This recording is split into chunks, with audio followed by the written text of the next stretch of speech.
नमस्कार, ABC channel में आपका स्वागत है। मैं हूं सचिन श्रीवास्तव और आप मेरे साथ देखेंगे आजमगढ़ से जुड़ी खबरें। आइए नजर डाल लेते हैं आज की खास खबरों पर। खबर के प्रायोजक है Vedanta school of nursing and paramedical science Lachhirampur Azamgarh. QCI rating में ए श्रेणी प्राप्त कर बना मंडल का पहला institute. Paradise international school Hirapatti Azamgarh. Admission open play group 2 class 10 और लाइफस्टाइल फर्नीचर बेलानाडी आजमगढ़। सभी प्रकार के फर्नीचर एवं इलेक्ट्रॉनिक सामानों की संपूर्ण रेंज उपलब्ध।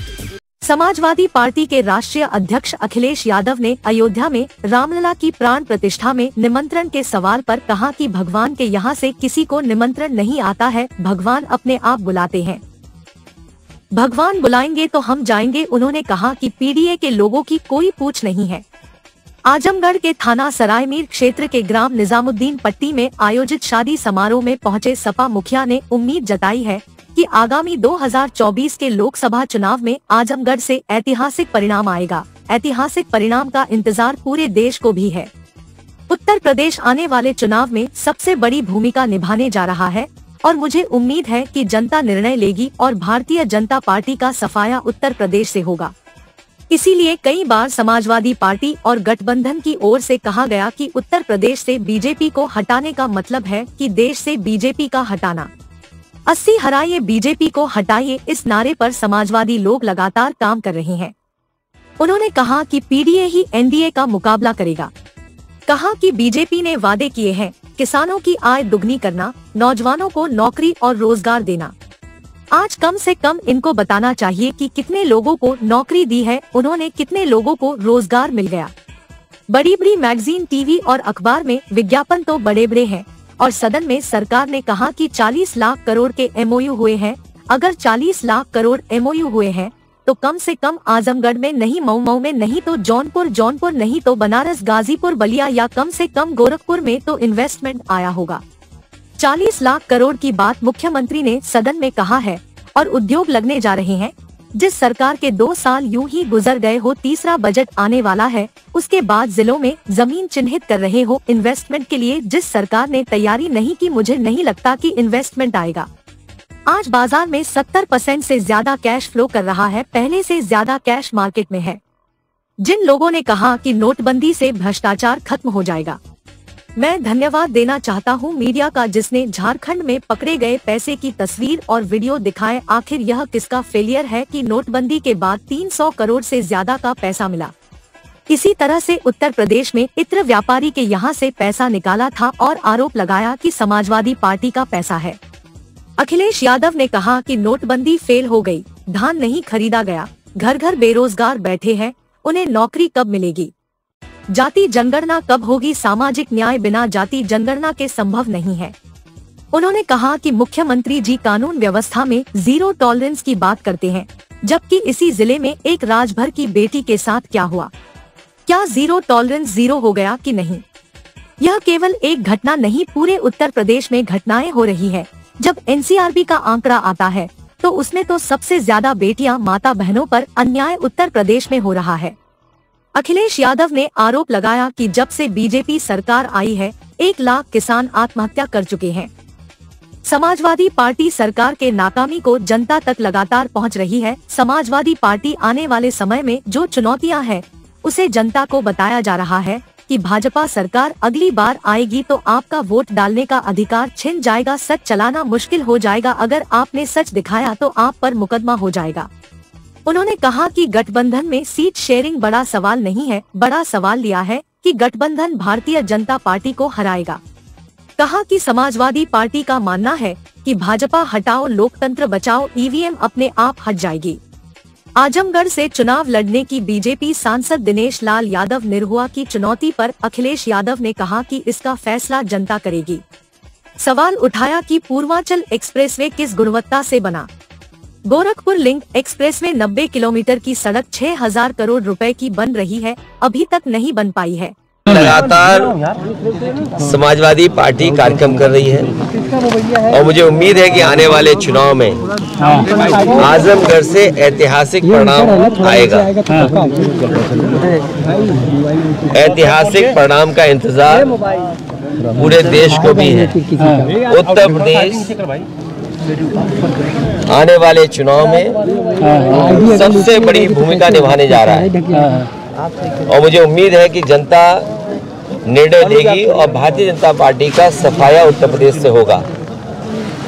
इसीलिए कई बार इस बात को समाजवादियों ने भी कहा और गठबंधन की तरफ से इस बात को कहा गया कि उत्तर प्रदेश से बीजेपी को हटाने का मतलब है देश से बीजेपी को हटना।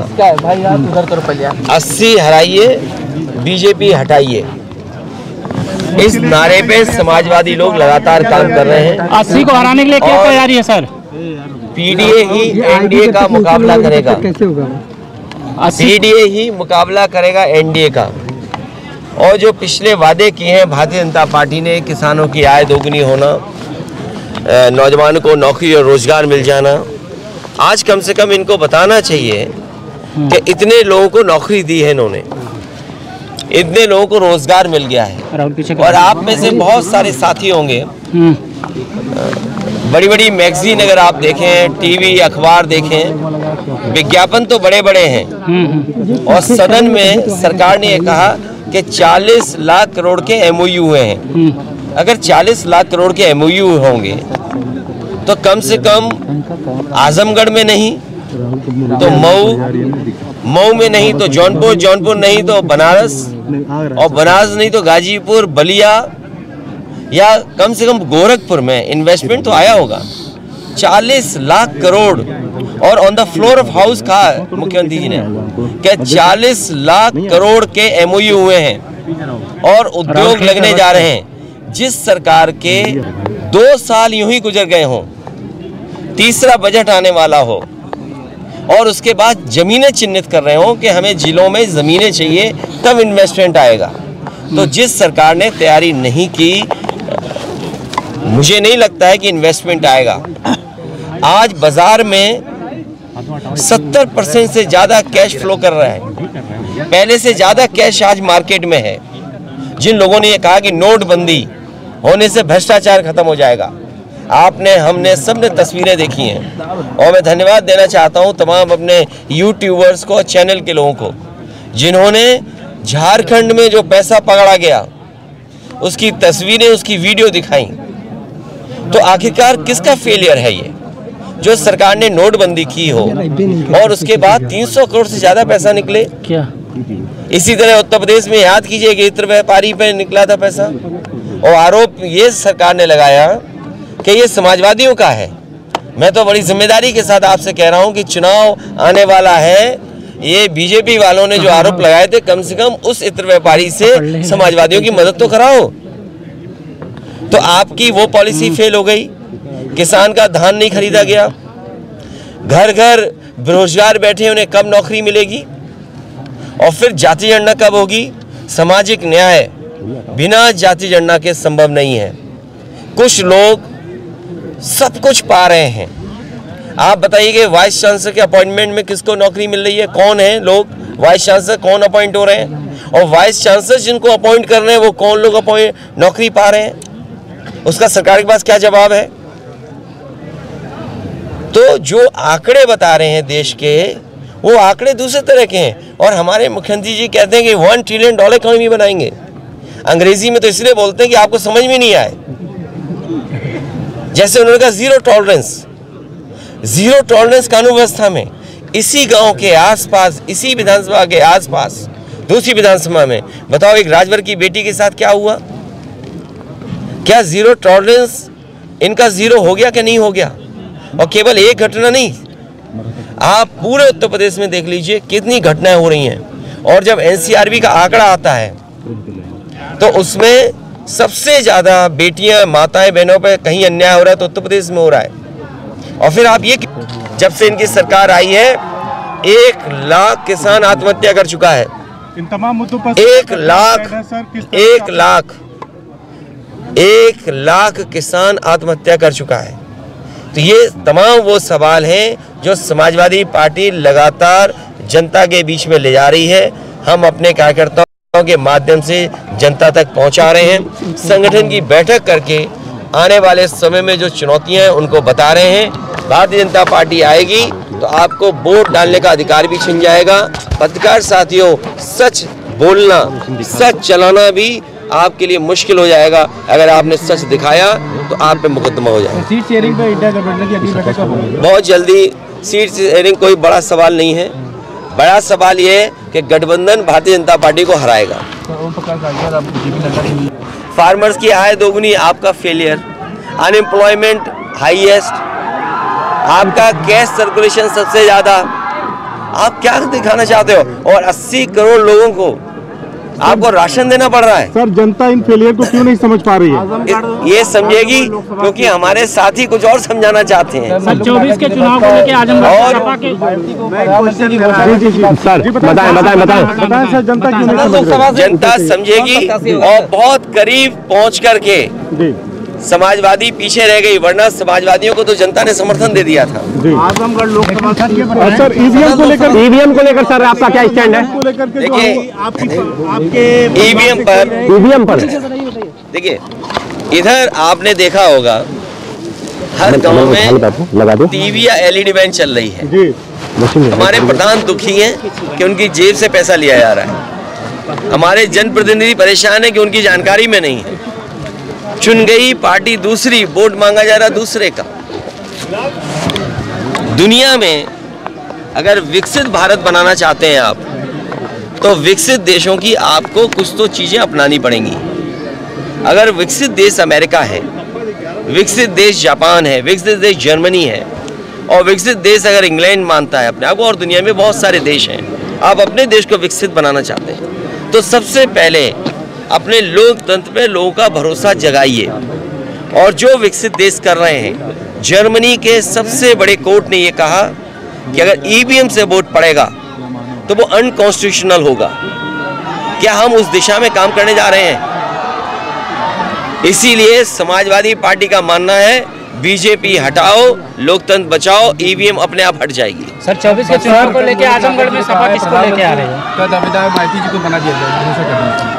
तुम्हारा चैनल ही जाने किस दिशा में जा रहा है, इसके सिग्नल किसी और सैटेलाइट से कनेक्ट हो गए। बीजेपी सांसद निरहुआ ने बयान दिया है कि आजमगढ़ 24 में अगर अखिलेश आएंगे तो चुनाव लड़ने में मजा आएगा। किससे, कौन कह रहा है? बीजेपी सांसद दिनेश देखिए, मजा किसको आएगा? मजा तुम तो नहीं लेना चाहते हो। नहीं सर, बयान है मेरे पास। अच्छा, बयान है तो कोई बात नहीं, बयान अपने पास रखिए, रिकॉर्ड किए, खूब चलाइए आप। देखिए, जनता तय करेगी। आप जिस पूर्वांचल एक्सप्रेसवे पे आते हैं, क्या उस गुणवत्ता से बना? आप में से जितने पत्रकार साथी खड़े हो, मैं फिर कहता हूं, और गूगल पे देख करके या वेबसाइट पे देख करके ऑफिशियल रिकॉर्ड निकालना। मुख्यमंत्री जी ने सदन में ये कहा कि जो गोरखपुर लिंक है वो 3000 करोड़ का बन रहा है। सच्चाई है कि वो 6000 करोड़ का है। तो सोचिए आप, 90 किलोमीटर सड़क 6000 करोड़ की बन रही है, और कब बन जानी चाहिए थी, आज तक नहीं बन पाई। ये सवाल ही नहीं है आपके लिए। आजमगढ़ के दीदारगंज थाना क्षेत्र के सुरहन गांव में बीते दिनों हुई युवती की हत्या के मामले में राजनीतिक गर्मा गई है। शुक्रवार के दिन आजमगढ़ पहुंचे समाजवादी पार्टी के राष्ट्रीय अध्यक्ष अखिलेश यादव ने युवती की हत्या पर कहा कि ऐसी घटनाएं पूरे उत्तर प्रदेश में हो रही है। कहा कि एनसीआरबी के आंकड़े के मुताबिक प्रदेश में बेटियों, माता और बहनों के साथ सबसे ज्यादा अन्याय हो रहा है। जीरो टॉलरेंस कानून व्यवस्था में इसी गांव के आसपास, इसी विधानसभा के आसपास, दूसरी विधानसभा में बताओ एक राजभर की बेटी के साथ क्या हुआ? क्या जीरो टॉलरेंस इनका जीरो हो गया कि नहीं हो गया? और केवल एक घटना नहीं, आप पूरे उत्तर प्रदेश में देख लीजिए कितनी घटनाएं हो रही हैं। और जब एनसीआरबी का आंकड़ा आता है तो उसमें सबसे ज्यादा बेटियां, माताएं, बहनों पर कहीं अन्याय हो रहा है तो उत्तर प्रदेश में हो रहा है। और फिर आप ये क्यों भूल? अखिलेश यादव के आरोप पर भारतीय जनता पार्टी लालगंज के जिला अध्यक्ष सूरज प्रकाश श्रीवास्तव ने पलटवार किया है। उनका कहना है कि युवती की हत्या के मामले में शासन प्रशासन ने तत्काल कार्रवाई की है। मुख्यमंत्री जी ने पीड़ित परिवार को 5 लाख की सहायता दी, साथ ही परिवार को पीएम आवास और जमीन भी मिलेगी। दोनों आरोपियों को मुठभेड़ में गिरफ्तार किया जा चुका है। इसके बाद भी समाजवादी पार्टी के लोग इस मामले में राजनीति कर रहे हैं। सपा के लोग युवती के घर जाकर परिवार वालों को भड़का रहे हैं, हंगामा कर रहे हैं। अगर अखिलेश यादव जी को वास्तव में युवती के परिवार की चिंता है तो वह आज आजमगढ़ में थे, युवती के घर क्यों नहीं गए? कहा कि मामला राजभर और क्षत्रिय समाज से जुड़ा हुआ है, इसलिए समाजवादी पार्टी इस पर राजनीति कर रही है। समाजवादी पार्टी को तो मुख्यमंत्री जी का आभार प्रकट करना चाहिए कि इस मामले में तत्काल कार्रवाई की गई। हत्या हुई तब से लेकर के हमारे भारतीय जनता पार्टी के लोगों ने बहुत सक्रियता से लग कर के पूरा प्रशासन का सहयोग किया, उस परिवार का सहयोग किया और हत्या होने के दूसरे दिन ही उस परिवार को 5 लाख रुपए का चेक जो है माननीय योगी जी के द्वारा जो भेजा गया था उन्हें प्राप्त कराया गया। और क्योंकि वो लोगों के पास कोई जमीन जायदाद नहीं थी तो प्रशासन से अनुरोध करके उन्हें जमीन का पट्टा कराने के लिए भी निर्देशित कराया जा चुका है। शीघ्र ही वहां उनको जमीन भी मिलेगी, उस पर प्रधानमंत्री आवास योजना से उनका आवास भी मिलेगा। और रही बात कार्रवाई की, तो दोनों आरोपियों की कार्रवाई हो चुकी है, दोनों जो है हाफ एनकाउंटर में पकड़े गए हैं और उसके साथ साथ में जितनी भी कड़ी कार्रवाई हो सकती थी प्रशासन पुलिस बल कर रहा है। और उनके पार्टी के लोग समाजवादी पार्टी के जाकर के वहां हंगामा करना, उस परिवार से मिल करके उनको भड़काने का कार्य कर रहे हैं। और निश्चित रूप से अगर इस तरह का गंभीरता समाजवादी पार्टी पहले दिन से दिखाई होती या अपनी सरकार में दिखाई होती तो अच्छा रहा होता। माननीय अखिलेश जी यहाँ के पूर्व सांसद भी रहे हैं, एक जनप्रतिनिधि के नाते उन्हें अगर शादी ब्याह से फुर्सत मिल गई होती तो उन्हें जाना चाहिए, क्योंकि उनके पार्टी के लोग मुझे लगता है बड़ा गंभीर है वहाँ। और इसलिए गंभीर है क्योंकि वहाँ राजभर और छत्री का मामला है, तो राजभर वोटों पर अपनी रोटियां सेक सकें ये लोग। तो अगर इतनी ही गंभीरता है तो अखिलेश जी को अवश्य जाना चाहिए, तुरंत जाकर उस परिवार का हालचाल लेना चाहिए और अखिलेश जी को माननीय योगी आदित्यनाथ जी को धन्यवाद करना चाहिए कि इतना शानदार कार्य प्रशासन के द्वारा किया गया है उस पीड़ितों के पक्ष में। आप कर रहे हैं शानदार कार्य, वो कर रहे हैं कि बुलडोजर क्यों नहीं चल रहा है, छतरी है नाते नहीं चल रहा है। 2 दिन के 3 दिन के अंदर अगर आरोपित पकड़े जा रहे हैं तो निश्चित रूप से उनका मुझे लगता है मुठभेड़ में वो घायल भी हुए हैं, तो इससे कड़ी कार्रवाई क्या की जा सकती है। अगर बुलडोजर तभी गिरता है जब कोई अवैध रूप से घर बना करके रह रहा हो सकता है प्रशासन ने जांच किया हो, अगर वैध हो घर तो इसलिए बुलडोजर की कार्रवाई नहीं हो पाई होगी। लेकिन जब आरोपित खुद ही पकड़े जा चुके हैं उसके बाद कौन सी कार्रवाई अपेक्षित रह गई। तो आज अखिलेश जी जिले में है, उनको जाना चाहिए वहाँ? बिल्कुल जाना चाहिए, उनको एक जनप्रतिनिधि की भूमिका निभानी चाहिए। और जब उनके पार्टी के लोग इतना आक्रामक तरीके से उस क्षेत्र में लगे हुए हैं तो उनको जाकर के उन्हें और बल देना चाहिए। इस कड़ाके की ठंड में पालिका के अधिकारी भले ही न कांप रहे हों, लेकिन उन्हें कम से कम उनकी फिक्र तो करनी चाहिए जिन्हें एक अदद छत भी नसीब नहीं। जरा सोचिए, ऐसे सर्द मौसम में खुले आसमान के नीचे 2 गज नंगी जमीन पर सोने वाले लोगों का क्या होता होगा जो सड़क पर रात बिताने को मजबूर हैं। इनमें रिक्शा चालक, ऑटो चालक, पुलिस, रोड साइड ठिकाना बनाने वाले लोग शामिल हैं। पिछले 2 दिनों से धूप ना निकलने के चलते इनकी शामें और रातें कटनी पहाड़ हो गई है। ठंड के बाद भी इन लोगों को बाहर ही रात गुजारनी पड़ती है, लेकिन नगर पालिका की ओर से अलाव की व्यवस्था न होने से ऐसे लोगों को ज्यादा परेशानी का सामना करना पड़ रहा है। अधिकारियों का कहना है कि जल्द ही चौराहों पर अलाव जलाए जाएंगे, लेकिन हाल फिलहाल कड़ाके की ठंड से गरीबों, असहायों के और यात्रियों के लिए फजीहत बढ़ गई है। इससे बचाव के लिए क्षेत्र के तिराहों, चौराहों और सार्वजनिक स्थानों पर प्रशासन की ओर से अलाव जलवाने की व्यवस्था चौक व पुरानी कोतवाली क्षेत्र को छोड़कर और कहीं नहीं की गई है। तड़के से पड़ रही ठंड से क्षेत्र में लोग बेहाल दिखे। क्षेत्रीय लोगों ने ठंड को देखते हुए तत्काल रेलवे, रोडवेज सहित प्रमुख क्षेत्र के अन्य इलाके में अलाव जलवाने की मांग की है। पालिका क्षेत्र के प्रत्येक चट्टी, चौराहों, चौक व सार्वजनिक स्थलों पर उनके द्वारा अलाव जलाने की मांग की गई है। आज ठंड बहुत ज़्यादा है, कल तो कोहरा था, कल ठंड नहीं थी, लेकिन आज कोहरा के साथ साथ ठंड बहुत है। अलाव क्या व्यवस्था है? हाँ, जगह जगह पे तो नहीं है, कहीं कहीं अपना अपना लगा के सब लोग सेक रहे हैं, बैठ जा रहे हैं। मार्केट आने जाने में बहुत दिक्कतें हो रही हैं। क्या करना है, ठंड से घर में रहना अच्छा है कि बाहर? काम है तो बाहर निकलना ही पड़ेगा, घर में कब तक बैठेंगे। जबकि चौराहा नगर पालिका द्वारा कोई अलग व्यवस्था नहीं की गई है? हाँ है, नगर पालिका चौराहा से, नगर पालिका से हुई है, सिधारी साइड में गिरा है, लेकिन इधर में देख रहे हैं कहीं भी नहीं गिरा है। कुछ जगह गिरा, कुछ जगह नहीं गिरा। हाँ, क्या चाहते हैं आप लोग? हम तो चाहते हैं हर चौराहे पे गिरे, ठंड से राहत मिले। ठंड की स्थिति है, कल थोड़ा गलन कम था, आज थोड़ा ज़्यादा है। कुवैसा कल रात से ही थोड़ा ज़्यादा हो गया है। क्या स्थिति है मौसम का, क्या करना चाहिए? अभी तो फिलहाल में कल से धूप नहीं निकला है, परसों धूप था, आज तो एकदम धूप का कोई चांस नहीं है। ठंड की क्या स्थिति है? ठंड थोड़ा ज़्यादा पड़ रही है। क्या आने जाने में क्या दिक्कत हो रही है? आने जाने में मतलब आदमी का जब काम पड़ेगा तो आदमी निकलेगा ही, बचेगा ही, मतलब जिसको काम है अपना करेगा ही। चक्की चौराहों पे अलाव की व्यवस्था है? अपना अपना लोग अपना देख रहे हैं व्यवस्था। नगर पालिका द्वारा कुछ जगहों पे लकड़ी वगैरह गिरी है, अपना लोग बार उड़ के ताप रहे हैं। ठंडी से तो बढ़ती जाएगी आगे? अब ये देखिए, ये तो फिर भगवान के ही वो है कि ठंड बढ़ेगी कम होगी। आम आदमी पार्टी के प्रांत अध्यक्ष राजेश यादव ने कहा कि सांसद व उत्तर प्रदेश प्रभारी संजय सिंह जेल से प्रत्येक शुक्रवार को उपवास करेंगे। उनके साथ आम आदमी पार्टी आजमगढ़ के कार्यकर्ता भी मेहता पार्क में अंबेडकर जी की मूर्ति के समक्ष माल्यार्पण कर उपवास रखेंगे। मोदी सरकार की बढ़ती तानाशाही और संजय सिंह जी की फर्जी गिरफ्तारी के खिलाफ उपवास कर तानाशाही के खिलाफ लड़ने की शक्ति की कामना करेंगे। इस उपवास के साथ ही लोगों में देश के प्रति एकता और अखंडता स्थापित करने की भी कोशिश होगी। गौरतलब है कि पार्टी कार्यकर्ता अपने सांसद संजय सिंह की ईडी द्वारा अवैध गिरफ्तारी के विरोध में लंबे समय से आंदोलन चला रही है। पहले कार्यकर्ता 30 लाख घरों तक घर घर पर्चा बांटकर लोगों को संजय सिंह की गिरफ्तारी का सच बता चुके हैं। यही नहीं, पार्टी ने लोकतंत्र बचाओ रैली भी मेरठ, गाजियाबाद और मऊ सहित सभी मंडलों में आयोजित कर चुकी है, जिसमें दिल्ली, पंजाब सरकार के कैबिनेट मंत्री भी भाग ले चुके हैं।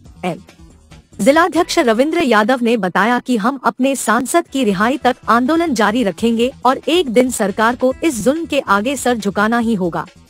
उन्होंने कहा कि वर्ष 2024 के चुनाव में देश की जनता ने मोदी सरकार को सबक सिखाने का मन बना लिया है और उसे हराकर जनता इस सरकार को बदलेगी। आज के कार्यक्रम में कृपाशंकर पाठक, राजेश सिंह, राजेश यादव, अनु राय, उमेश यादव, सतीश यादव, एडवोकेट MP यादव, अनिल यादव, संजय यादव, इसरार अहमद आदि साथी उपस्थित रहे। लोग पूरे उत्तर प्रदेश में एक दिवसीय उपवास का कार्यक्रम संजय सिंह आदरणीय हमारे जो सांसद हैं, उत्तर प्रदेश के प्रभारी हैं, के आह्वान पर हर जनपद में कर रहे हैं। और इसका मकसद ये है कि सरकार जिस तरह से तानाशाही रवैया अपनाई हुई है, जिस तरह से संविधान, नियम, कानून सबको ताक पर रख करके अपनी मनमानी कर रही है, उसके विरोध में हम सारे लोग आज एक दिवसीय उपवास कर रहे हैं। और बहुत उधर अंदर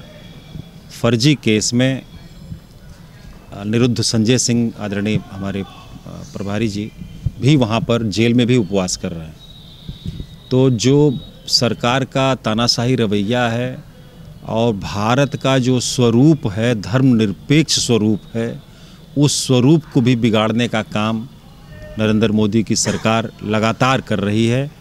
और फर्जी मुकदमे विपक्षियों पर लगा करके, उन पर झूठे आरोप लगा करके उन्हें जेलों में डालने का काम, ताकि जो विरोध का स्वर है उसे दबाया जा सके, गैर संवैधानिक तरीके से कर रही है। इन सब चीज़ों को लेकर के आम आदमी पार्टी एक दिवसीय उपवास का कार्यक्रम हर शुक्रवार को, महीने के जितने भी शुक्रवार हैं, हर शुक्रवार को एक दिवसीय उपवास का कार्यक्रम करेगी।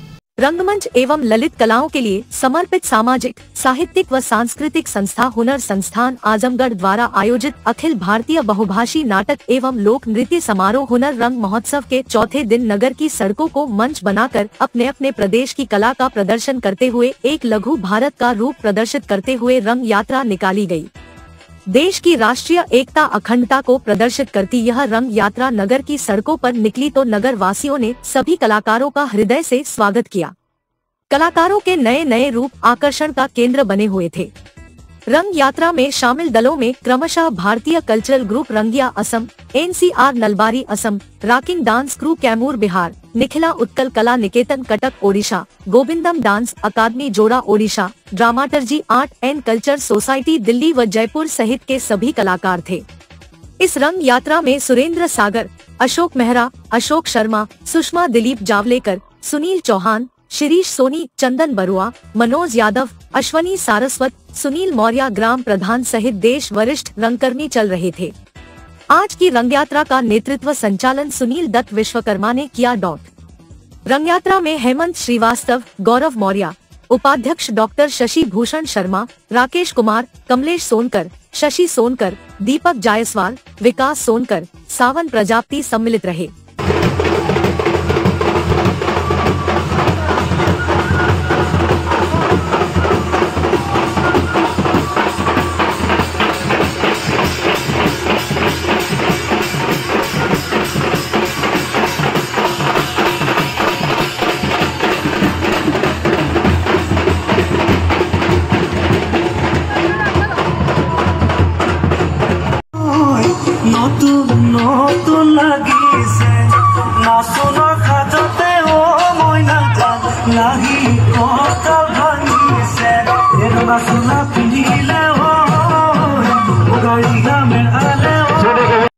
कॉलेज में आ सकते हैं। पूरे देश भर के कलाकार अपनी कला संस्कृति को दिखाने के लिए आपके बीच ग्राम आजमगढ़ में आए हुए हैं। पूरे देश भर की लोक कलाएं, लोकगीत और विभिन्न प्रकार के नाटक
कलाकारों का जमावड़ा आपके शहर आजमगढ़ में प्रतिभा कला निकेतन में यह आयोजन किया जा रहा है 26 दिसंबर से 23 दिसंबर तक।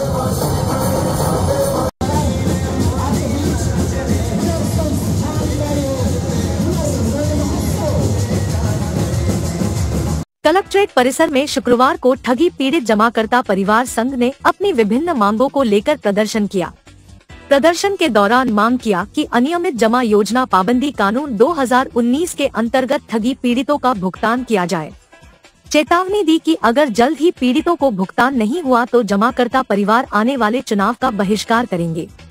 संघ के अध्यक्ष विजय कुमार मौर्य ने कहा कि लाखों ठग कंपनी एवं सोसाइटीज ने बारी बारी से देश के करीब 42 करोड़ परिवारों को योजना बनाकर ठगा है।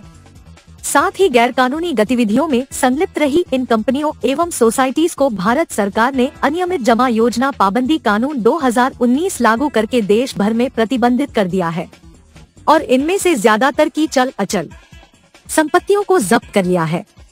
कानून में यह प्रावधान किया है कि 180 दिनों के अंदर पीड़ितों का भुगतान किया जाए। क्या नाम है आपका? सर अखिलेश कुमार, ठगी पीड़ित जमाकर्ता परिवार जनपद आजमगढ़, जिला अध्यक्ष हैं सर। हम लोग सर जो ठगी पीड़ित जमाकर्ता परिवार संगठन के हिसाब से हम लोग ने ज्ञापन दिया है। ज्ञापन का मतलब है कि जो बर्ड्स एक्ट कानून लागू हो गया, जिसे बनाया गया, सरकार को धन्यवाद ज्ञापन देना था कि हमारा जो कानून आपने बनाया है उसके लिए बहुत बहुत धन्यवाद। लेकिन हम लोगों की शिकायतें हैं, जैसे जनपद में फॉर्म जमा कर दिया गया, आज तक उसका कोई निस्तारण नहीं हुआ। एडीएम महोदय ने बार बार हम लोग आश्वासन देते हैं, कोई काम नहीं होता। डीएम महोदय भी यही आश्वासन देते, कोई काम नहीं होता। जनपद आजमगढ़ में इतने फॉर्म जमा हुए, करीब एक लाख से प्लस ही फॉर्म जमा है समस्त तहसीलों में, लेकिन कोई निस्तारण ही नहीं हो रहा। कबाड़े के भाव में फेंका हुआ है। क्या चाहते हैं आप लोग? हम लोग चाहते हैं कि हमारा काम होना चाहिए। जो भी 180 नहीं होगा तब उग्र आंदोलन होगा, तैयारी चल रही है। नहीं तो 2024 में मतदान बहिष्कार करने के अनाउंसमेंट पहले से चल रहा है। मतदान नहीं किया जाएगा, मतदान का बहिष्कार किया जाएगा। सठियाव ब्लॉक के प्राथमिक विद्यालय भगवानपुर की सहायक अध्यापिका प्रियंका श्रीवास्तव को सर्वसम्मति से उत्तर प्रदेशीय प्राथमिक शिक्षक संघ का जिला उपाध्यक्ष चुना गया। इस अवसर पर जिलाध्यक्ष सुरेंद्र सिंह ने कहा कि निश्चय ही प्रियंका श्रीवास्तव के नेतृत्व में संगठन अपनी नई ऊंचाइयों पर पहुंचेगा। ब्लॉक सठियाम के अध्यक्ष प्रमोद लाल श्रीवास्तव ने कहा कि प्रियंका श्रीवास्तव की लगन और जुनून संगठन को एक नई मजबूती प्रदान करेगा। जिला मंत्री जितेंद्र राय, महिला प्रकोष्ठ की ब्लॉक अध्यक्ष अखिलेश तिवारी, मंत्री सतीश सिंह, कोषाध्यक्ष मुकेश कुमार, अनिल राय, ब्रिजेश राय, संत विजय सहित सभी उपस्थित लोगों ने प्रियंका श्रीवास्तव को बधाई दी। प्रियंका श्रीवास्तव ने कहा कि मुझे जो जिम्मेदारी दी गई है, मैं उसे पूरी निष्ठा एवं ईमानदारी से पूरी करूंगी और संगठन एवं शिक्षक हित में कोई समझौता नहीं होगा।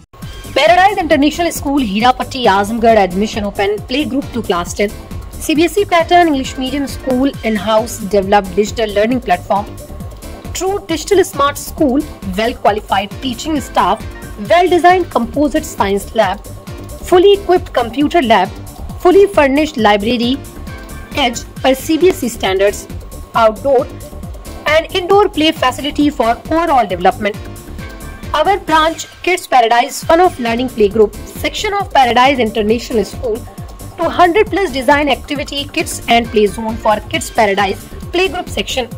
उत्तर प्रदेश के 613 नर्सिंग और पैरामेडिकल कॉलेज में से 20 कॉलेज QCI रेटिंग में ए श्रेणी प्राप्त कर बने मेंटर इंस्टीट्यूट। आजमगढ़ मंडल और जिले का नाम रोशन कर Vedanta school of nursing and paramedical science Lachhirampur Azamgarh QCI rating में ए श्रेणी प्राप्त कर बना मंडल का पहला institute. Wifi campus, smart classroom, live projects, special placement cell, scholarship, separate hostel for boys and girls. Admission या अन्य जानकारी के लिए संपर्क करें। Lifestyle furniture, Belnadi, Azamgarh. सभी प्रकार के फर्नीचर एवं इलेक्ट्रॉनिक सामानों की भरपूर रेंज उपलब्ध। हमारे यहाँ EMI की सुविधा 0% ब्याज पर उपलब्ध। इलेक्ट्रॉनिक सामानों में LED TV, refrigerator, washing machine, air conditioner, air cooler, deep freezer, water cooler, mixer juicer, iron, fan, induction, battery, inverter, electric geyser, gas geyser, आटा चक्की इत्यादि। फर्नीचर के सामानों में बेड, गद्दा, सिंगारदान, अलमीरा, sofa, table, chair, rack, stool, संदीली, सीढ़ी, डाइनिंग टेबल, झूला आदि। शादी विवाह की हो तैयारी या ऑफिस और घर के लिए सामानों की करनी हो खरीदारी, पहुँचिए लाइफस्टाइल फर्नीचर, बेलनाडी, आजमगढ़।